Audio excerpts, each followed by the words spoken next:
Olá, pessoal. A aula de hoje é sobre levantamentos epidemiológicos de saúde bucal no Brasil. Esta aula é muito importante para que a gente possa compreender os principais problemas bucais que atingem a nossa população e também ela vai ser importante para que vocês possam construir, né, a resolução dos casos da nossa disciplina de epidemiologia. Lembrando também que é através desta aula que vocês vão elaborar a síntese, né? Que é uma das etapas de avaliação da nossa disciplina também. Então, para iniciar, é importante que a gente recorde a Lei 8080, conhecida como a Lei Orgânica da Saúde, que determina a utilização da epidemiologia para o estabelecimento de prioridades, a alocação de recursos e a orientação programática. Então, recordando para que serve essa epidemiologia. Ela serve para a gente restabelecer prioridades, necessidades de saúde da nossa população, pensar em qual recurso eu vou destinar, né, para qual área da saúde e orientar uma programação, né, de eventos, uma programação de atividades e de ações, tanto preventivas como curativas para a nossa população. O que seria o levantamento epidemiológico? Qual seria essa definição? É um conjunto de métodos usados para coletar informações das condições de saúde bucal de uma população.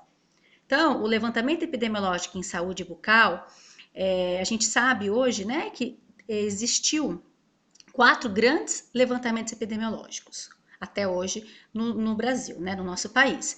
E o objetivo desse levantamento foi levantar essas necessidades, essas informações das condições de saúde bucal, não só das doenças, né, os levantamentos epidemiológicos, ele também acaba por investigar outras questões, como a autopercepção da saúde que a pessoa tem sobre si, investiga a questão da renda, né, que são os fatores socioeconômicos, dentre outros critérios que a gente acaba também investigando nesses levantamentos. Só que o objetivo principal seria avaliar as condições bucais da nossa população, da população brasileira. Então vamos recordar: objetivos: descrever a distribuição e magnitude dos problemas de saúde, proporcionar então um planejamento e uma avaliação para quê? Para determinar quais serão a minha prioridade. Prioridade de atendimento nos serviços públicos e prioridade de alocação de recurso financeiro também na atenção básica, na atenção secundária, quer dizer, esse recurso financeiro do Ministério da Saúde, do Estado, do município vai ser destinado a quê? Então, se eu percebo que o meu município está com uma saúde bucal precária, né, que as crianças, adolescentes, os adultos estão tendo muita cárie, os adolescentes, os idosos, eles estão em condições, né, precárias de saúde, tendo necessidade de utilizar prótese. Então, esse gestor municipal, tendo como base os resultados desse levantamento, ele consegue otimizar esses recursos da saúde para este fim. Então, né, seria aí, só complementando, avaliar as atividades também dos serviços de odontologia, né? Quer dizer, não só no sentido de aflorar, né, de investigar as condições de saúde bucal, os problemas de saúde bucal, mas também saber se as atividades, as ações que estão sendo implementadas estão tendo ou não resultados satisfatórios, porque no levantamento epidemiológico eu consigo comparar um ano com o outro, né? Se eu utilizei as mesmas condições, os mesmos critérios, eu consigo realizar essa comparação para ir acompanhando o estado de saúde, né, desse meu município, do estado e do país. E para que uma investigação epidemiológica ela possa ser devidamente realizada, é importante que a gente tenha em mente quem que a gente vai investigar, quando a gente vai investigar e onde a gente vai investigar. Então, seria no sentido de quem é a pessoa, é o indivíduo, é a população? Existem grupos mais vulneráveis naquela minha população, no meu município, no meu bairro, a qual eu preciso investigar? Né? O tempo, existe época de aumento das doenças, né? Então, qual é o tempo que eu vou investigar?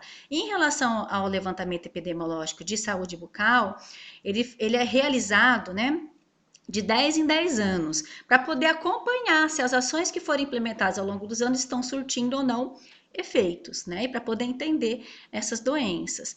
Existem regiões mais frequentes, seria o lugar. Quer dizer, a região do estado do norte, do nordeste, teria uma prevalência maior de cárie, de doença periodontal?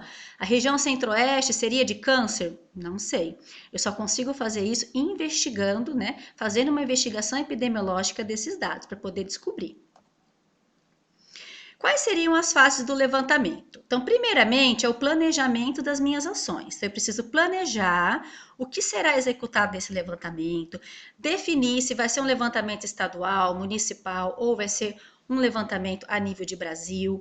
Preciso definir a população, o grupo etário, os bairros, fazer uma amostragem, né, uma amostra que seria uma representatividade da minha população e também saber quais são os critérios, instrumentos de pesquisa que eu vou utilizar.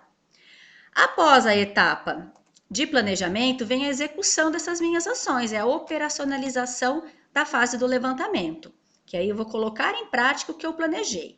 E por fim, a avaliação. Como é que foi esse levantamento, né? Ele aconteceu da forma que eu esperava? Ou ele teve que fazer alguns ajustes em relação à amostragem, né? Em relação a critérios de seleção da amostra, ou critérios de seleção de instrumento de pesquisa. Tem algumas, por exemplo, algumas condições bucais que eu não avaliaria, não seria avaliado novamente, igual teve vários levantamentos que de um levantamento para o outro, foram incluídos mais problemas bucais para ser avaliado, incluído maior quantidade de pessoas em relação à faixa etária também. Então, isso tudo eu faço na avaliação, que é após a fase final, né? Seria a fase final do levantamento, após a execução das ações, tá certo? E o que mais? Então, nesse planejamento, eu preciso saber a população a ser estudada, a amostra, então vocês não sei se vocês sabem o que é a amostra, mas a amostra seria uma parcela representativa da população. Então, eu não consigo, por exemplo, no meu município todo, examinar todo mundo. No estado todo, examinar todas as pessoas de todas as faixas etárias. E no Brasil todo, você imagine como seria, né? Praticamente impossível. Então, eu faço cálculos de amostra que é capaz de selecionar uma parcela dessa minha população que represente o todo, ok? No planejamento também eu preciso definir os índices a serem estudados, isso vocês vão ver bastante na nossa disciplina, quais são os índices de saúde bucal, são índices, vocês terão uma aula de índices e indicadores, tá? Mas seria interessante vocês já saberem o que é esse índice, né? Vocês vão ver já no primeiro caso, vai ser abordado e levantado algumas questões relacionadas a isso, né? Que seria uma unidade de medida que acaba por definir, por medir uma determinada doença, tá? A técnica de exame que será utilizada, geralmente a gente usa a técnica de exame de instrumentais, né? Da OMS, que é o nosso protocolo, para a gente poder comparar depois, né, com os dados levantados com levantamentos que são realizados em outros países, que também todos seguem as normas da OMS, da Organização Mundial de Saúde. O material de registro, as fichas de exame, né, e os questionários que são aplicados, e algumas instruções, como lá o preenchimento das fichas, códigos e critérios que serão realizados durante o levantamento.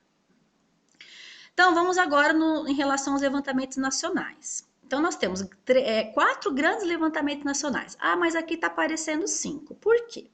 O de 1986, 96, 2003 e 2010 foi realizado pelo Ministério da Saúde.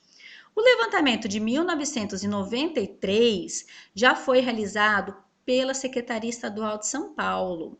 Só que como foi um levantamento que abrangeu, né, uma população grande, ela acabou sendo representativa do Brasil. Então, foi considerado também como levantamento nacional, tá certo? Então, em 1986, ele foi o primeiro grande levantamento. E esse levantamento, ele teve várias limitações técnicas, operacionais, políticas e financeiras, né, de emergente, nessa odontologia em relação à saúde pública nacional. Por quê? Nessa época, a odontologia ainda não era vista como prioridade, até hoje a gente, né, fica ali lutando por uma posição, mas naquela época era pior ainda. Então, a gente passou por várias dificuldades, né, várias limitações durante esse primeiro levantamento. E aí optou-se, então, por uma base que ele fala de macro-regional, ou seja, fazer em macro-regiões, não utilizando micro-regiões, macro-regiões relacionadas ao estado e não micro-regiões dentro do estado, tá? E também considerou, além da idade, a renda familiar em salários mínimos, né? Foi utilizado como critério para estratificar essa população e para que eu possa obter uma amostra representativa, tá? Já em 1993, que foi realizado esse levantamento pelo Serviço Social da Indústria, o chamado SESI, o famoso SESI, ele realizou como parte integrante do programa de prevenção que eles tinham de doenças bucais, num levantamento epidemiológico em criança das escolas do SESI, com o objetivo de compor uma linha base para avaliação dos seus programas preventivos. Eles queriam avaliar se o que estava sendo feito estava ou não surtindo resultado. O levantamento ele teve financiamento do Ministério da Saúde, né, através do convênio com o Departamento Nacional do SESI, e também contou com a colaboração financeira na época do Colinos, né, a famosa pasta creme dental Colinos do Brasil.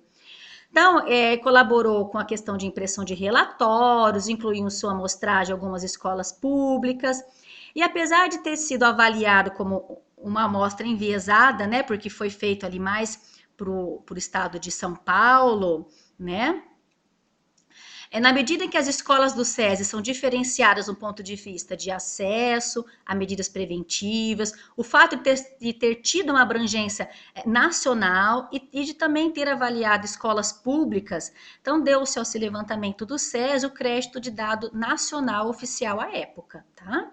Com essas características, seus resultados foram integrados ao Banco de Dados Mundial de Cárie Dentária da OMS. Então, contou para aquela meta que a OMS faz, né? Para poder saber se as condições de saúde bucal do determinado país estão dentro ou não das metas que a OMS estipula, tá? Então, entrou dentro dessa meta do índice CPOD de 12 anos de 1993 para o Brasil.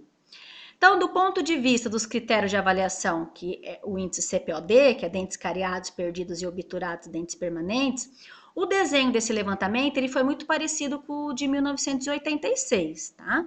Provavelmente em virtude, né, de ter sido coordenado pelo famoso Vitor Gomes Pinto, que é até um livro que a gente indica e segue na nossa disciplina, que foi citado como autor desse relatório, que relatou todos os resultados desse levantamento e que na época estava vinculado ao SESI, tá certo? Já o levantamento de 96. 10 anos depois, então, o primeiro nacional foi 86, 10 anos depois de 96, foi realizado o primeiro levantamento epidemiológico de base nacional, né? E foi conduzida a primeira etapa desse levantamento em saúde bucal por parte da Coordenação de Saúde Bucal, na época chamava COSAB. E a intenção era que houvesse uma segunda etapa, incluindo a população adulta e outras doenças investigadas, mas isso não aconteceu. Ele só investigou crianças, assim como os outros levantamentos. 2003 e 2010 são os principais levantamentos, porque ele já consegue abranger, além de uma maior quantidade de doenças bucais, uma faixa etária maior. Então, desde 2003, né, começou a ter clara importância de serem construídos dados mais fidedignos para o ano 2000, né, para o milênio. E as razões eram bem óbvias, né? Tratava-se de um início de década, o início do século, um milênio, e um dado nacional seria de fundamental importância para a verificação dessas tendências. Além disso, era muito importante checar a nossa performance diante das metas estabelecidas pela OMS, né? Uma outra intenção era recuperar as deficiências que os outros levantamentos haviam deixado para trás e fazer dessa forma um levantamento mais fidedigno, mais confiável, né, em relação à normatização, em relação a seguir os critérios corretamente, as idades índices, que eu vou comentar um pouquinho mais para frente, tá? Então, após ampla discussão com a comunidade odontológica, então entre instituições, entre faculdades, universidades, o Estado, as coordenações, né, o Ministério da Saúde, foi lançado o projeto SB 2000, Condições de Saúde Bucal da População Brasileira. Aí, em meados de 2000, foi realizado um estudo piloto para aperfeiçoamento dessas ferramentas, e esse projeto, chamado SB Brasil, né, tomou posse realmente, assim, foi efetivado no governo de 2003. E ele é bastante inovador em relação às experiências anteriores, né? Ele conseguiu, assim, vários pontos deficientes, que foi objeto de críticas nos levantamentos de 86 e de 96, ele conseguiu vencer nesse levantamento de 2003. E uma delas seria a questão de realizar os exames a domicílio, né, de expandir para a população adulta, população adolescente e idosa, não só para criança, e incorporar outras faixas etárias e outros agravos, né, que não tinham sido avaliados em outros levantamentos. Em 2010, então, dentro dessas estratégias da construção do eixo de vigilância à saúde, né, da Política Nacional de Saúde Bucal, que foi instituída em 2004, né, vocês já tiveram essa aula lá na USH1, foi sugerida a edição 2010. Então, de 2000, 10 anos depois, 2010, tá? Mas você vai falar, mas foi 2003, mas iniciou o projeto em 2000, tá certo? E o projeto SB Brasil 2010 conseguiu ainda mais aperfeiçoar e modernizar as propostas metodológicas do SB 2003, tá? E esse projeto SB Brasil, portanto, ele se coloca enquanto principal estratégia de vigilância em saúde bucal, no eixo da produção de dados, né, primários sobre o tema, contribuindo para a construção da Política Nacional de Saúde Bucal, que é pautada, né, nos modelos assistenciais e de base epidemiológica. Então, só assim a gente consegue realmente fazer uma política baseada de vigilância à saúde bucal, baseado nesses dados epidemiológicos, tá certo? Então, aqui só algumas imagens, né, dos principais levantamentos, o de 86, o de 96, o de 2003 e o de 2010, tá? Que são os nacionais. Então, aqui, esse quadro, ele acaba explicando um pouquinho o que eu já verbalizei com vocês até agora, tá? Então, em 86, eles investigaram, né, algumas capitais, foram menos as capitais. Em 96, investigou mais criança, né, e tinha aqui a doença cárie. Em 86, até que eles investigaram a doença periodontal também. Já em 2003, eles incluíram na faixa etária os bebês, mas já em 2010 eles acabaram excluindo, e em 2003 também as alterações gengivais em 2010, além das outras doenças como fluorose, maloclusão e prótese.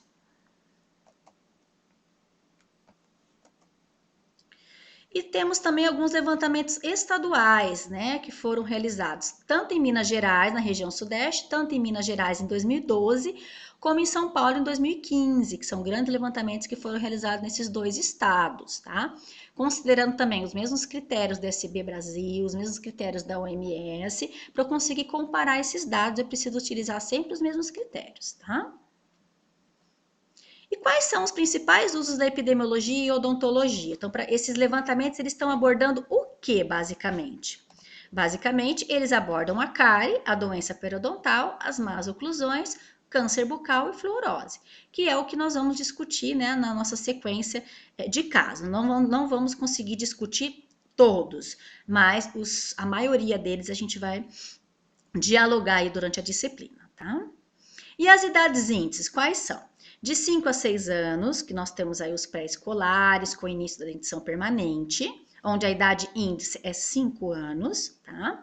12 anos, que é quando a criança deixa a escola e facilita ainda o encontro da amostra, por isso que é escolhida. 15 anos, que é considerado para os adolescentes, né? Porque você pode comparar esses dados com os de 12 anos para análise de incremento na prevalência de cárie. A faixa etária de adultos, que torna-se muito importante com o declínio da cárie em população jovem. E a faixa etária de idosos, que avalia a esperança de vida ao nascer e o estoque acumulado de doença, que acaba redefinindo como prioridade, principalmente, né, se a gente encontra um número muito grande de idosos desdentados, né? Avalia a necessidade de prótese também. E no levantamento epidemiológico, além de tudo isso que foi conversado, nós precisamos também entender que no levantamento é importante que se faça a calibração dos examinadores. O que seria a calibração desses examinadores? É um processo que visa estabelecer padrões uniformes para o exame epidemiológico em saúde bucal e determina parâmetros aceitáveis de consistência interna e externa aos examinadores. O que isso quer dizer? Como eu tenho uma equipe, né, que trabalha nesses levantamentos epidemiológicos, e as pessoas podem ter, os dentistas e os anotadores, que geralmente são as ASBs ou os TSBs, eles podem ter interpretações diferentes em relação a códigos. Durante o exame clínico, eu posso achar que é uma cárie, outra achar que é uma cárie que é só um sulco escurecido, né? Eu posso falar que é uma mancha branca, o outro fala que é fluorose. Eu preciso, antes de eu realmente ir a campo, de fazer um estudo piloto, eu preciso calibrar esses examinadores, esses dentistas e os anotadores que são, né, a equipe de saúde bucal que vai acabar ajudando nesse levantamento, tá? Para estabelecer esses padrões uniformes para esse exame epidemiológico. Então, qualquer exame que eu for fazer em relação ao levantamento epidemiológico, eu preciso realizar uma calibração. E eu trouxe esse conceito para vocês, porque vocês vão ler artigos que vai falar sobre isso, né? Então é importante que vocês entendam o que seria essa questão da calibração. E o objetivo da calibração? Ela visa reduzir as discordâncias entre os examinadores, de forma que a equipe trabalha como se fosse um único examinador. Padroniza essas diferenças que podem existir, né, que vêm a existir em relação ao exame clínico e à anotação. E a equipe básica do levantamento, então, é um monitor, que pode ser um TSB ou um ASB, o anotador também, né, que pode ser um TSB ou um ASB, e o dentista, que seria o examinador, tá? E aqui seria o exercício de calibração que eu falei para vocês, aonde a mesma criança, ela vai passando por todas essas equipes, né? Até que chegue a fazer uma reunião aqui de consenso para saber se essa equipe aqui de examinadores e de anotadores estão tendo a mesma padronização do que os demais, né? Em relação àquela criança examinada. E para a gente terminar, nós temos aí algumas novidades em relação aos levantamentos epidemiológicos. Então, desde aí de 2019, 2018, já vem pensando-se no SB Brasil 2020. Teve agora em janeiro desse ano uma pesquisa para atualizar a situação de saúde bucal dos brasileiros, né? Uma pesquisa, uma consulta pública para definir a metodologia desse levantamento. A universidade que está à frente é a Universidade Federal de Minas Gerais, a equipe de saúde bucal dessa universidade. Então, como o último levantamento foi em 2010, acontece de 10 em 10 anos, agora em 2020, né? Tá um pouco atrasado, eu não sei, não tenho notícia se isso vai acontecer esse ano, eu creio que não, até devido à pandemia, houve, né, alguns atrasos aí, pela inviabilidade também de fazer esse exame clínico do domicílio, né? Com certeza isso vai ser adiado. E eu queria falar com vocês que lá no Classroom, nós temos esses materiais de apoio, tá? Então, nós temos, por exemplo, o SB, os resultados do SB Brasil 2010, nós temos o SB Minas, né? Nós temos o livro da Rocairol, a aula do professor Alex de Epidemiologia Geral, que tem alguns conceitos, né, mais assim, amplos, que estão sendo abordados nessa aula, então tem os slides, e tem também esses relatórios do critério, né, da OMS, Oral Health Service, ok? Para vocês também consultarem. Bom, pessoal, então era isso que eu queria falar para vocês. Então, vocês têm agora uma tarefinha de fazer uma síntese, né, sobre a nossa aula que acabou de acontecer, né, e as dúvidas em relação a como é que faz o levantamento, até como é que faz a síntese, a gente pode ir sanando, né, ao longo aí do nosso processo, tá bom? De construção do conhecimento. Um abraço para vocês.